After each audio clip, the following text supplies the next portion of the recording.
Assalamualaikum warahmatullahi ta'ala wabarakatuh. Ako si Hussein Pacasum Pangandaman, kandidato sa pagka-congressman ng 1st District, Lanao del Sur.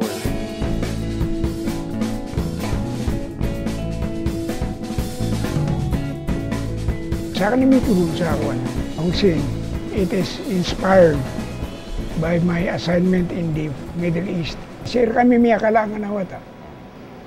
Ay sa may ilakan sa watanan ko kaya pagintaw na kaya kakaito yan po na mala itabang ako kuwan lulutian maasara mapuno niya nun sa marginian dito na mga tuso to sa kuwan kapakain sa pamakukuan may ka makada madagago ko tonganen yan sabi ko si ama yan na subayir, yan susunod din sa mga parangay niyan.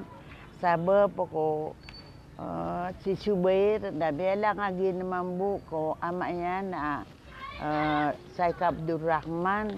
Tumatakbo po akong congressman, hindi dahil sa apelido, kundi po aking intensyon na magserbisyo. Dahil nakikita ko po, marami pa po tayong dapat baguhin at marami pa tayong dapat gawin. Sa tingin ko, ang hinahanap ng Lanao ngayon ay bagong leader, bagong muka ng politika. Mas mapia so bagu, kasimpre bagu. Suandem na kaya ya mantad na lagi duramig sa mialo madnuto. Nasita, etan pa natin, ay manatistingan tanaw na so bagu. I am a holder of 2 bachelor degrees in college. Nakapagtapos po ako ng Masters in Public Management sa Ateneo de Manila School of Government. I have served as president of the Xavier University Muslim Students Association. I have served 2 cabinet secretaries during my stint in government. Nung hindi pa ako kumakandidato, tinayo ko ang Hussein Pacasum Pangandaman or HPP Pangkabuhayan Program.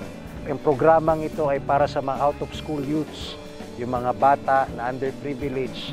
Meron akong 300 beneficiaries ng cellphone repair. Kailangan na so bago. Kaya si saging may apipira kaya sa gadan may apipira rago na din na ba improvement. So kailangan din na bagong leader na naman.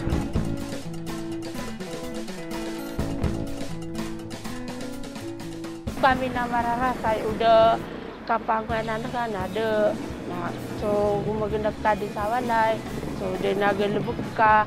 So karamanga na dalayon na nasakit yan. Sana na ng mga tabangan kami. So pirma buat tabangan kami. Bibigyan ko po ng special attention itong mga kababaihan. Sisiguro po natin na poprotektahan sila at mabigyan din natin sila ng livelihood programs. Tutulungan ko sila para makapag-umpisa. Isa sa mga plataforma at advocacies ko ay ma-improve natin ang mga health centers dito sa 1st District ng Lanao del Sur. Sa tingin ko, pag may batang nagkasakit, di na sila kailangan dalhin sa iba pang lugar.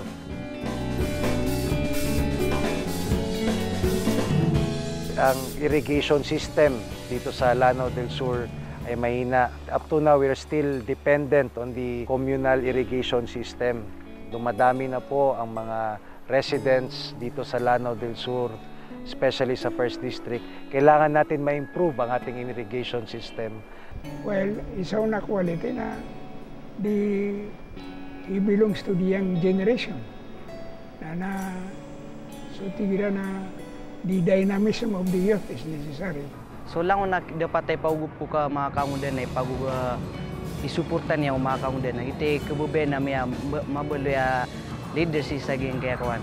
Ingit din, no? Experience ho natin ngayon, kaya bumababa ho ang standard of education dahil kulang tayo sa learning materials. Kailangan natin improve. Isa pong downside ng RIDO ay nakaka-apekto ng peace and order dito sa Marawi City at sa Lanao del Sur. Even magkakamag-anak nag-aaway-away dahil sa hindi pagkakaunawaan.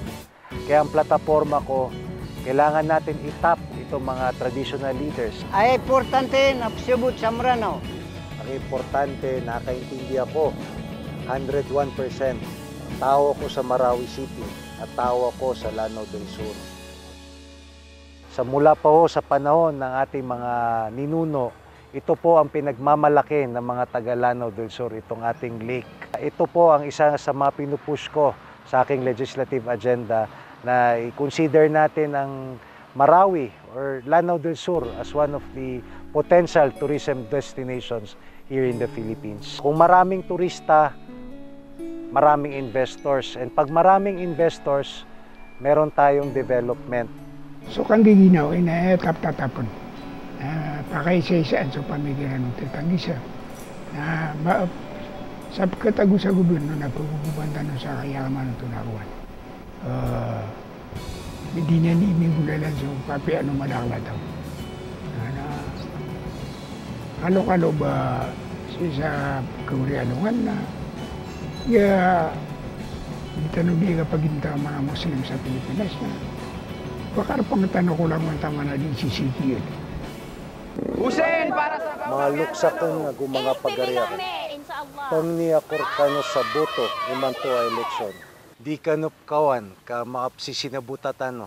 Sakin si Muhammad Hussein Pakasong Pangandaman para congressman. Wasalam.